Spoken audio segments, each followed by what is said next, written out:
ഇനി തൃശൂർ പൂരത്തിന്റെ കാര്യങ്ങളൊക്കെ പറയാൻ സമയമായി. പൂരവിങ് എത്താറായി. തൃശൂർ പൂരത്തിൽ പ്രധാന പങ്കാളിയായ തിരുവമ്പാടി വിഭാഗത്തിന്റെ പന്തൽ കൊടിനാട്ടൽ ചടങ്ങ് മുഴുവൻ രാഷ്ട്രീയ പാർട്ടികളുടെയും ജനപ്രതിനിധികളുടെയും പങ്കാളിത്തം കൊണ്ട് ശ്രദ്ധേയമായി. കേന്ദ്രമന്ത്രി സുരേഷ് ഗോപിയും തൃശൂർ മേയറും ഉൾപ്പെടെ നിരവധി ആളുകളുടെ സാന്നിധ്യത്തിലായിരുന്നു ചടങ്ങ്. ജെയ്സൺ ചാമോളപ്പിലിന്റെ റിപ്പോർട്ട്. തൃശ്ശൂർ പൂരം വരവായി തിരുവമ്പാടി വിഭാഗത്തിൻ്റെ പന്തലിൻ്റെ കാൽനാട്ട് കർമ്മമാണ് വളരെ വിപുലമായ രീതിയിൽ ആഘോഷിക്കപ്പെട്ടത്. കേന്ദ്രമന്ത്രി സുരേഷ് ഗോപി, അതുപോലെ തന്നെ തൃശ്ശൂർ കോർപ്പറേഷൻ മേയർ, പിന്നെ മുൻമന്ത്രി വി എസ് കുമാർ ഉൾപ്പെടെ തൃശ്ശൂർ MLA ഉൾപ്പെടെ നിരവധി പേരുടെ സാന്നിധ്യത്തിലായിരുന്നു കാൽനാട്ട് കർമ്മം നടന്നത്. കഴിഞ്ഞ വർഷമുണ്ടായ കാർമേഘമെല്ലാം മാറി വെടിക്കെട്ടിനുള്ള അനുമതിയും ലഭിക്കുന്ന സ്ഥിതിയിലേക്ക് കാര്യങ്ങൾ ചേർന്നിരിക്കുന്നു. ഇപ്പോൾ തിരുവമ്പാടി ദേവസ്വം പ്രസിഡന്റ് തന്നെ എവിടെ വരെ ഒരുക്കങ്ങൾ? ഞങ്ങളുടെ തിരുവമ്പാടി വിഭാഗത്തിൻ്റെ എല്ലാ ഒരുക്കങ്ങളും പൂർത്തിയായി കഴിഞ്ഞു.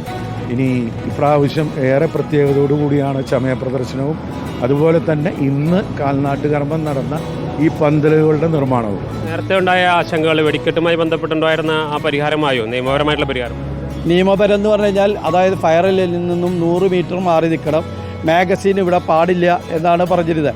ആ മാഗസീൻ ഉള്ളപ്പോഴാണ് ഈ വക പ്രശ്നങ്ങൾ ഉണ്ടാകുന്നത്. അപ്പോൾ മാഗസീൻ നമ്മളത് മൂവബിളായിട്ടുള്ള വണ്ടികളിൽ കൊണ്ടുവന്ന് അപ്പോൾ ഫയർ ലൈനിൽ ലോഡ് ചെയ്ത് അതിനുശേഷം നമ്മൾ ആ വണ്ടി തിരിച്ചുവിട്ട് ആക്കി മാഗസീൻ ആക്കുന്ന ഒരു കീഴ്വഴക്കത്തിലേക്കാണ് നമ്മൾ. കഴിഞ്ഞ വർഷത്തേക്കാളും കൂടുതൽ ആളുകൾക്ക് പൂരം കാണാൻ കഴിയും. കഴിഞ്ഞ വർഷത്തെ വെടിക്കെട്ട് കാണാൻ സാധിക്കുകയും ചെയ്യും. അത്തവണ ധാരാളം ആൾക്കാർ ഇത്തവണ പൂരം കാണാനും ആസ്വദിക്കാനും ഇവിടെ എത്തുമെന്ന് എല്ലാ സർവേകളും പറയുന്നുണ്ട്. അപ്പോൾ അതിനുള്ള എല്ലാ ഒരുക്കങ്ങളും ദേവസ്വങ്ങളും ജില്ലാ ഭരണകൂടവും പൂർത്തീകരിച്ചിട്ടുണ്ട്. സുനിച്ചേട്ട ഇത്തവണയും സജീവമായിട്ട് രംഗത്തുണ്ട്.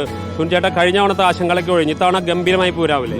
ഇത്തവണ ഒരു ആശങ്കയില്ല. തെളിഞ്ഞ ആകാശത്തിൽ ഇത്തവണത്തെ പൂരം എനിക്ക് തോന്നുന്നു കഴിഞ്ഞ വർഷത്തേക്കാളും മുൻ വർഷത്തേക്കാളൊക്കെ കുറച്ചുകൂടി ജനകീയമായ രീതിയിലായിരിക്കും ഇത്തവണത്തെ പൂരം നടക്കുക. ഈ വെടിക്കെട്ടുമായി ബന്ധപ്പെട്ട് എന്തെങ്കിലും പുതുമ ഇത്തവണ ഉണ്ടോ? ഇപ്രാവശ്യത്തെ പൂരം കേന്ദ്ര ഗവൺമെൻറ്റും സംസ്ഥാന ഗവൺമെൻറ്റും ജില്ലാ ഭരണകൂടവും പോലീസും എല്ലാവരും കൂടി ഭംഗിയായിട്ട് നടത്തും. മുഖ്യമന്ത്രി പൂരത്തിന് വരുന്നു പറഞ്ഞാൽ വളരെ സന്തോഷം. അതേമാതിരി എല്ലാവരും കാണാവുന്ന തരത്തിൽ പുതിയ സംവിധാനങ്ങൾ ഇവിടെ ജില്ലാ ഭരണകൂടം ഒരുക്കിയിട്ടുണ്ട്. അത് കാരണം പൂരാസ്വാദകർക്ക് വന്ന് ആസ്വദിക്കാൻ വളരെ സുഖകരമായിരിക്കും.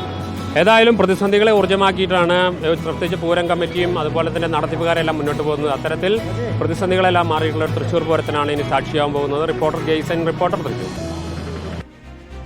പൂരാവശ്യത്തിലേക്ക് ഞങ്ങളുടെ ജെയ്സൺ എന്തായാലും കടന്നു കഴിഞ്ഞു. ഇനിയിപ്പോൾ പൂര കാഴ്ചകളൊക്കെ അടുത്ത ദിവസങ്ങളിൽ പ്രേക്ഷകരിലേക്ക് ജെയ്സൺ എത്തിക്കും. നമുക്ക്